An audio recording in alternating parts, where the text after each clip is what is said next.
अध्याय 25. गर्विष्ठ ब्राह्मणांचा जयपत्राविषयी हट्ट. ओम श्री गणेशाय नमः. श्री सरस्वत्यै नमः. श्री गुरुभ्यो नमः. श्री कुलदेवतायै नमः. सिद्ध योग्यांचा जय जयकार करत नामधारक म्हणाला, योगीराज, तुम्ही खरोखर संसार सागर तारक आहात. मला याची खात्री पटलीये. तुम्ही मला परमार्थ सांगून माझ्यावर अनंत उपकार केले आहेत. श्री गुरु नृसिंह सरस्वती हे त्रैमूर्ती अवतार आहेत. जे लोक अज्ञानी असतात त्यांना ते सामान्य मनुष्य वाटतात, पण ज्ञानी लोकांना प्रत्यक्ष म्हणजे साक्षात परमेश्वर वाटतात. श्री गुरूंनी त्रिविक्रम भारतीला आपलं खरं परमेश्वरी रूप दाखवलं आणि त्याचं अज्ञान दूर केलं. पण मग पुढे काय झालं ते मला सविस्तर सांगण्याची कृपा कराल का? नामधारकानं अशी विनवणी केली असता सिद्धयोगी म्हणाले, वत्सा नामधारका, त्या श्री गुरूंची लीला खरोखर अगम्य आहे. त्यांच्या सर्व लीला मी सांगू लागलो तर पुष्कळ वेळ लागेल. कथाही खूप मोठी होईल, पण थोडंफार तुला सांगतो, ऐक. विदुरा नगरात एक यवन राजा होता. तो अत्यंत क्रूर आणि कमालीचा ब्राह्मण द्वेष्टा होता. तो नित्य पशुहत्या करत असे आणि आपल्या सभेत ब्राह्मणांना बोलावून त्यांना वेद म्हणावयास सांगत असे. तो मोठमोठ्या विद्वान ज्ञानी ब्राह्मणांना आपल्याकडे बोलावून सांगत असे, तुम्ही माझ्या इथे सर्व वेद म्हणा, मी तुम्हाला भरपूर पैसे देईन. जो कोणी मला वेदार्थ सांगेल त्याची मी विशेष पूजा करीन. त्यात जे मोठे ज्ञानी असत ते सांगत, आम्ही मतिहीन म्हणजे अज्ञानी आहोत, आम्हाला वेदातलं काहीही समजत नाही, असं सांगून ते तिथून काढता पाय घ्यायचे. परंतु जे मूर्ख अज्ञानी असत ते पैशाच्या लोभानं त्या यवनाकडे जाऊन वेद पठण करीत असत.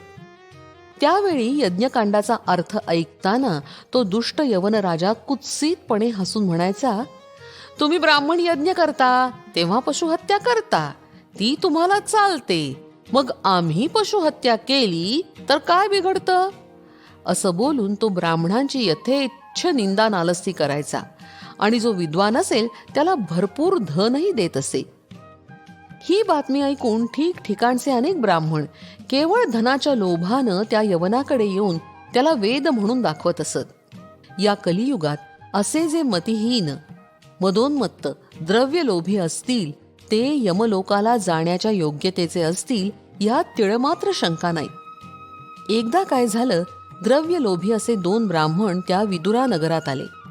ते त्या यवन राजाला भेटले आणि आपली कीर्ती आपणच सांगू लागले.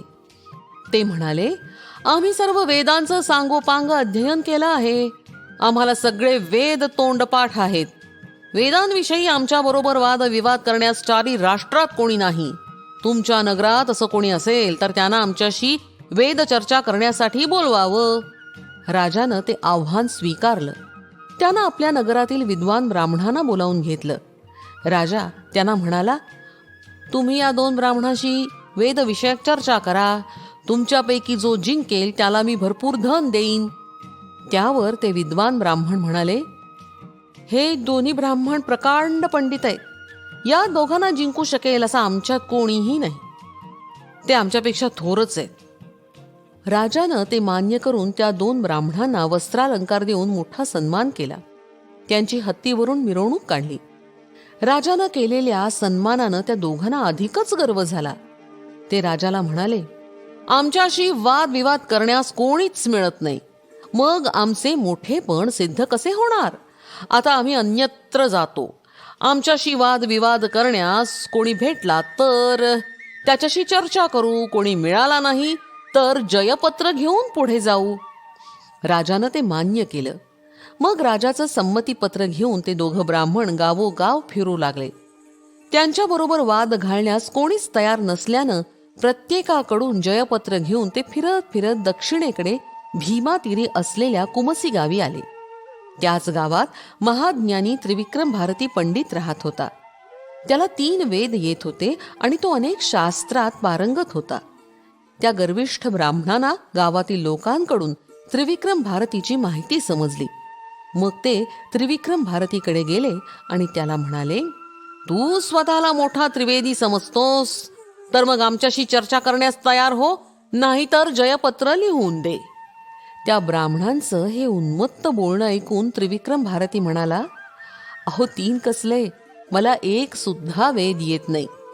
मला वेदातलं काहीही कळतच नाही. जर मला वेदशास्त्र येत असतं तर मी इथं अरण्यात कशाला राहिलो असतो. मला जर वेद येत असते तर सर्व राजांनी मला वंदन केलं असतं. तुमच्याप्रमाणे सुखोपभोग मला मिळाले असते. मला काहीच येत नाही, म्हणून तर संन्यास वेश धारण करून मी वनात राहतो. मी एक सामान्य भिक्षुक आहे. तुमच्याशी बरोबरी मी कशी करणार?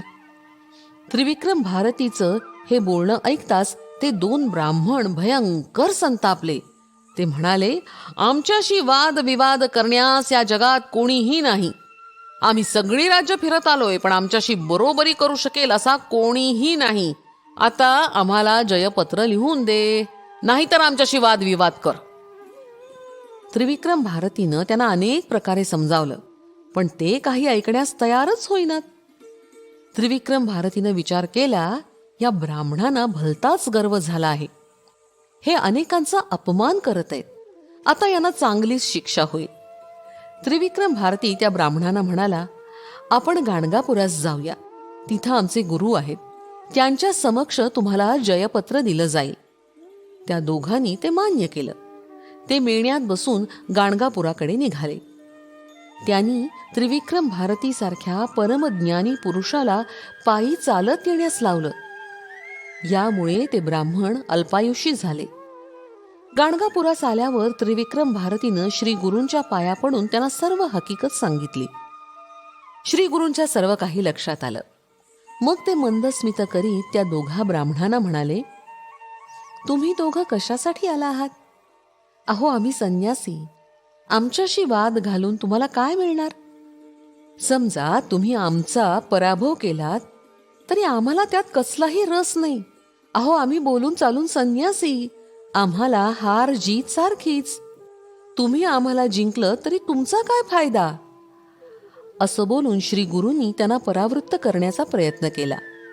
पण पालथ्या घड्यावर पाणी, विनाशकाले विपरीत बुद्धी हेच खरं. ते ब्राह्मण म्हणाले, जयपत्र मिळवणं ही आमची प्रतिष्ठा आहे, तेव्हा आमच्याशी चर्चा करा, नाहीतर दोघंही जयपत्र लिहून द्या. मग श्री गुरु त्यांना म्हणाले, ब्राह्मणांनो, इतका गर्व योग्य नाही. गर्व सर्व विनाशाचं मूळ आहे. या गर्वामुळेच बाणासूर, रावण, कौरव लयाला गेले. वेद अनंत आहेत. ब्रह्मादिकांनाही त्यांचा थांग पत्ता लागला नाही. वेद अनादी अनंत आहेत. त्याविषयी आपण कसली चर्चा करणार? तेव्हा गर्व सोडा. तुम्ही स्वतःला चतुर्वेदी म्हणवता, मग वेदांताविषयी तुम्हाला काय माहीत आहे? श्री गुरूंनी त्यांना परोपरीनं समजावण्याचा प्रयत्न केला, पण त्याचा काहीही उपयोग झाला नाही. ते ब्राह्मण अत्यंत गर्वानं म्हणाले, आम्ही 3 वेदांचं सांगोपांग अध्ययन केलं आहे. ही कथा सांगून सिद्धयोगी नामधारकास म्हणाले, नामधारका, त्या गर्विष्ठ ब्राह्मणांना श्री गुरूंनी काय उत्तर दिलं ती मोठी अपूर्व कथा तुला सांगतो, ती एकाग्र चित्तानं ऐक. अशा रीतीनं श्री गुरुचरित्रामृतातील गर्विष्ठ ब्राह्मणांचा जयपत्राविषयी हट्ट नावाचा अध्याय 25वा समाप्त. श्री गुरुदत्तात्रेयार्पणमस्तु.